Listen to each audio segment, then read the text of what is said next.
Hey muchachos and muchachets. I assume a muchacha is the female equivalent of a muchacho. Don't quote me on that. But anyways, time for a new video. Remember when I used to not make these? Pikmin 3 Deluxe. Okay, so it has come to my attention that nobody is buying Pikmin 3 Deluxe. Everybody is too focused on Pokemon The Crown of Tundra DLC or Hyrule Warriors Age of Calamity. Ugh. I like both those games, but no one's giving Pikmin any attention, and it's annoying. So, I figured making this video that no one's going to watch will help people change their minds. Okay, time for a history lesson. Pikmin was created by Shigeru Miyamoto, the genius behind Mario, Zelda, Star Fox, and a bunch of other stuff.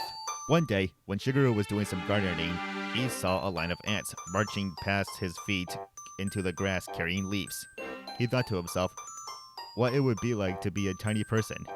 He then came up with the idea for a game where instead of getting from point A to B and or racing each other there, what if he makes a game where everyone works together to complete goals?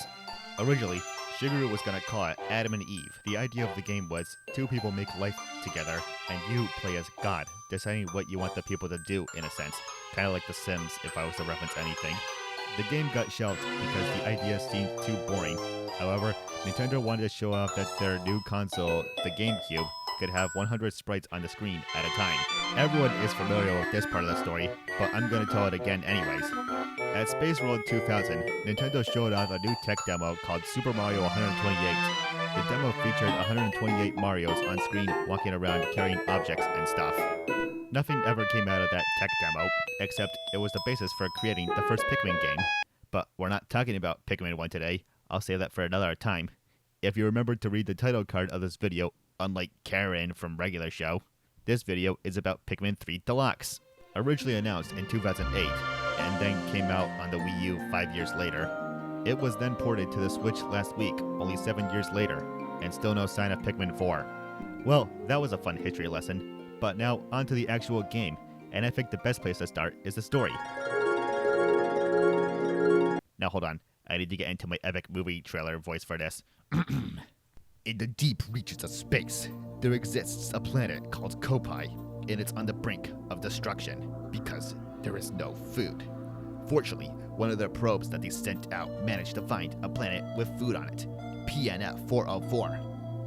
3 intrepid explorers, Alf, the tactician, Charlie, the captain of the expedition, and Brittany, the girl. They are sent out to the planet to bring back food.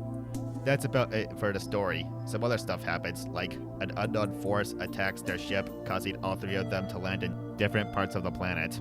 But that's a minor detail. Eventually, Alf finds the Pikmin and quickly figures out that he needs their help to find Brittany and Charlie, and also the fruit. Now that's where I'll leave the story. If I continue any further, I'll just be spoiling stuff, and I don't want to do spoilers unless it boosts my views or it's just something I want to talk about. I guess now would be the best time to talk about the visuals. The first thing you're probably going to think of when you first start playing this game is it looks beautiful. It's amazing how lifelike everything looks in this game, which can be said about a lot of video games nowadays.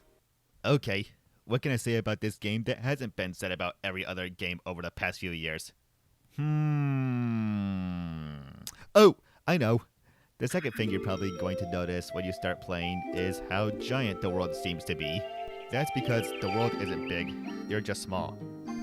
The idea is Pikmin are supposed to be like ants, which is what Shigeru Miyamoto got the idea for the game in the first place.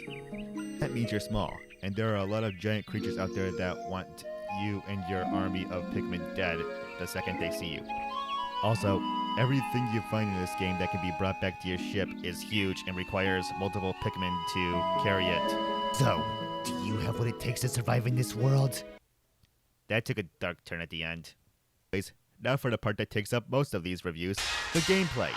So, you play as the 3 explorers ordering Pikmin around to do your dirty work. That sounds pretty cruel when you hear it in your head. But, you know, if Pokemon can get away with capturing animals and making them fight for you and still making it seem like it's a good thing, Pikmin can get away with you enslaving an entire race into doing things you don't feel like doing. Stuff like pushing cardboard boxes. knocking down walls, building bridges, and bringing fruits and dead carcasses back to your ship. All joking aside, there's a whole strategy element to it. You see, you can only work during the daytime because at night, that's when the creepy critters of the night come out and eat anything they see. So you gotta get all your work done during the day and then fly up into Earth's atmosphere and wait for the next day. There's a lot of things to do every day. Like I've been saying this whole time, your main goal is to find fruit and bring it back to your ship, but it's never that easy. You gotta create clear paths for your Pikmin to bring fruit to the ship. Either you gotta build a bridge, or knock down a wall, or kill all the creatures that want to kill you and your Pikmin. Oh, and about those creatures that want to kill you and your Pikmin, if your Pikmin dies, they're gone forever. So you gotta make more Pikmin. How do you do that? It's easy. In addition to your ship, the Pikmin have their own ship, called the Onion, because it looks like an onion, I guess. It's where the Pikmin live, and also it's how you make more Pikmin. Whenever you kill a creature or find a pellet posse, bring it to the Onion. The Onion will suck it up and use it to create more Pikmin by shooting them out the top as seeds. When they are fully grown, which would take less than a second, you just pluck them, and voila! You created a new Pikmin. Now just do that 100 more times. Yeah, I'll be honest with you, plucking Pikmin is very time consuming. If you want some advice, always have the maximum number of Pikmin out so that when you bring carcasses or pellet posses back to the Onion, it just creates the Pikmin without the seed or plucking part.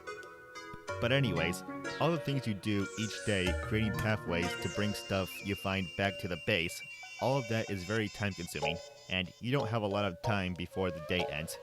So each day, you gotta plan out what you're going to do, and you also gotta get good at multitasking. Have some Pikmin work on knocking down a wall, have others work on building a bridge. And don't forget to have all your Pikmin with you, or at the base, before the end of the day, or otherwise, you leave them behind as you go into the atmosphere, and they will get eaten by the creatures of the night.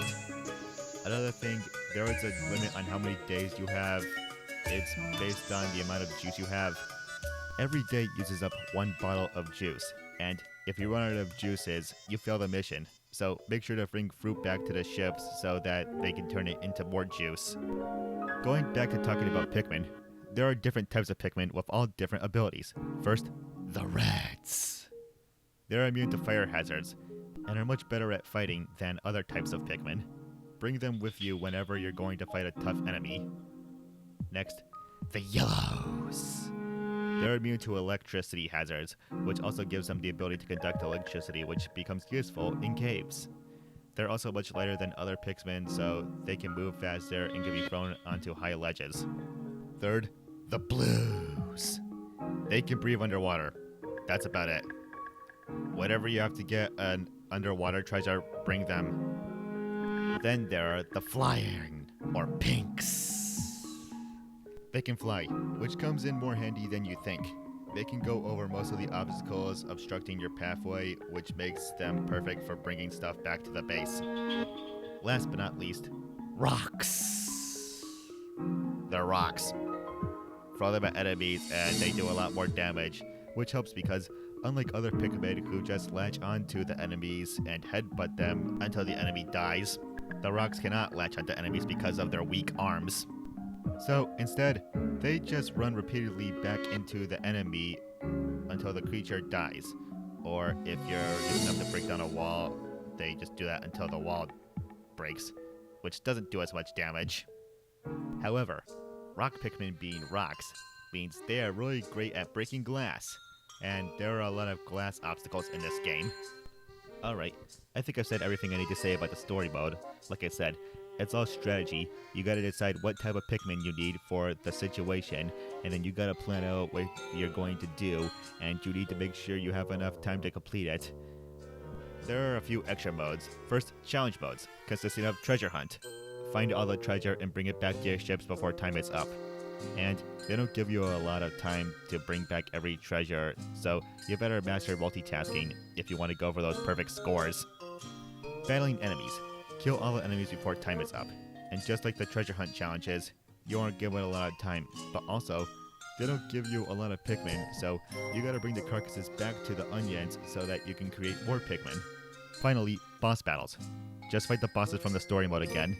That's it. You get rewarded for how fast you can defeat the bosses, and the least amount of Pikmin deaths, so get good at fighting the bosses. New to Pikmin 3 Deluxe is side missions, levels where you play as Omar, the main character from the first 2 games, collecting treasures. The story is, he was sent back to PNF 404 so that he can make enough money to buy back the Dolphin, his ship that he lost at the beginning of the second game. You go through a bunch of more challenges that are surprisingly easier than the levels in the challenge mode. No, seriously, I managed to get all the treasures in each level with 2 or 3 minutes to spare, so they're not as difficult. There is also a new ultra spicy mode, which is supposed to make the story mode extra harder, or if you thought it was too easy your first playthrough and want a challenge. It does a few things, like change up the maximum number of Pikmin you're allowed to have out at a time, and how much juice you get from each fruit you collect. Also, the enemies have a bit more health. I just realized, I have yet to mention this game has a 2-player mode. In every game mode, you and a friend can take control of one of the 3 captains and work together to order Pikmin to bring stuff back to your ship, which is what Shigeru wanted out of the game like this in the first place. But let's just say you and your friend don't want to work together. What if you and your friend want to compete to see who can get stuff back to their bases first? Well, that's where Bingo Battle comes into play. You and your friend go head-to-head to see who is better at multitasking and ordering Pikmin around. It's called Bingo Battle because you get a bingo sheet and you need to find items that are on the bingo sheet and bring it back to your base. The first person to get a bingo wins. Or you could just go to your opponent's base, steal their war macaroon, and automatically win. As my friends always do. I mean, there is a whole lot of backstabbing when it comes to the bingo part of the game. Let's say your friend only needs one more item to get a bingo, and you manage to find said item. Just take it back to your base, and they can never get that item again. Okay, I think I've discussed everything I need to discuss following this game. My closing thoughts. This game is great, and you are doing yourself a huge disservice by not going out right now and getting it. Pikmin games don't usually sell well because they're not huge franchises. Most people aren't interested in getting this game because they're either interested in the Pokemon Crown of Tundra DLC or the Hyrule Warriors Age of Calamity, as I mentioned earlier. But then there's some things I just don't get, where it's like, people don't want to get the game because it's the 3rd one in the series, and they want to play the 1st and 2nd first because they think they might be lost in the story. But I find that stupid, as I'm about to explain. You don't need to play the first 2 in order to understand what's going on in the plot. You don't even play as the character from the first 2 games, although he does make a few appearances, and the story of the 3rd one is based around finding him. But it's a completely different story focusing on other people and their struggles. I think I said all I need to say there. Just go buy Pikmin 3 Deluxe, and then maybe Nintendo will give us our illustrious Pikmin 4. Well, that's it for this video. If you like what you saw, go ahead and leave a comment, and also feel free to like the video. And if you want more, please subscribe and click that bell to get notified as to whenever I do something. Thanks for watching, and I hope to see you next time.